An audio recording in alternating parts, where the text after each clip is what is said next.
One of the key strategic tools in the Mindshop toolbox is sustainable competitive advantage. You often hear this referred by other organisations as unique selling proposition. It's basically the same thing. How we determine it in an organisation is firstly to brainstorm a range of factors, and normally we'd go for 20, but I'll just put 3 up to demonstrate. And they can be things like quality, service and price. Next step is to then rank these or rate them in terms of value to customer. That's what VTC stands for. So we take quality and we say how valuable is that to the customer. If it's very valuable, then it's going to be a number higher than 5, maximum 10. If it's not, then it's going to be below 5. We'll say it is valuable and it's an 8. Then we look at, say, service, and we say, well then, relative to the score we've given for quality, we're a service. And yes, it's still important, but it's a 6. And price, yes, that's very important. We're in a very tight market. That's a 9. So we look at these, and if you remember, I said we'd normally have 20 of these, and you go down and you look at them, and you should find that probably about a quarter of them are scoring 8 and above, so they're very, very valuable to the customer. And if that's the case, you probably scored it the right way. And what we'd then do is remove any that have scores less than 8. So 7 and below we take out. And we do that only really to save time and to improve our focus. So we've got 2 left in this demonstration, and we go to the second column, which stands for current ability to beat competitor. And what that means is how well are we currently doing as at today in competing against others in terms of quality. And if we said no, we're about the same, in fact it's not such a big deal anymore because everyone's good, it might be that it's a 5. In terms of price, we might say yes, our current ability is not as good as we'd like, but we're competitive, but we're a little bit under the market, and that's a 4.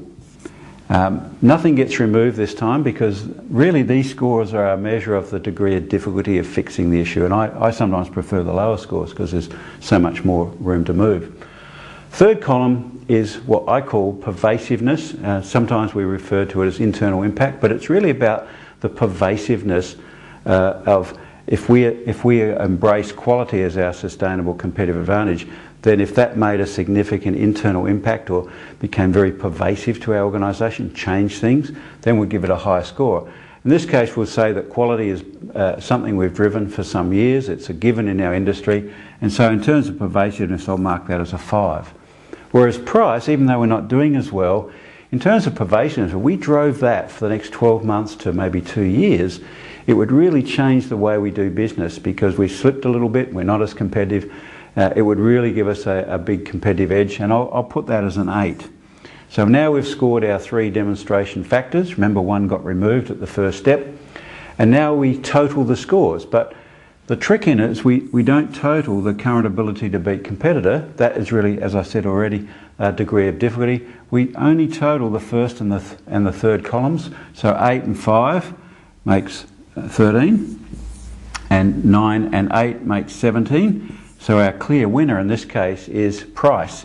And we test that by putting it in what we call the we will win by statement. And we'd say we will win by having the best pricing in our industry. And if that sounds good to you and you think, wow, that would really make a difference for us over the next year to 2 years, then you've probably found the right SCA. So in summary, to find your sustainable competitive advantage, the steps are brainstorm about 20 key success factors, rate them on value to customer. Anything that doesn't get 8 or above, you remove. Then we go through and score the remaining ones on current ability to beat competitor and pervasiveness or internal impact. And we score these 2 columns by adding them together. And in this case, you determined that one of them stood out.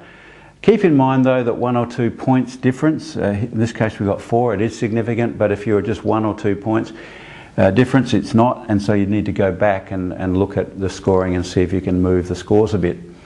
But if you can do this, it leads beautifully into some other Mindshop tools like key issue ranking, and you'll find more of that in the Mindshop toolbox.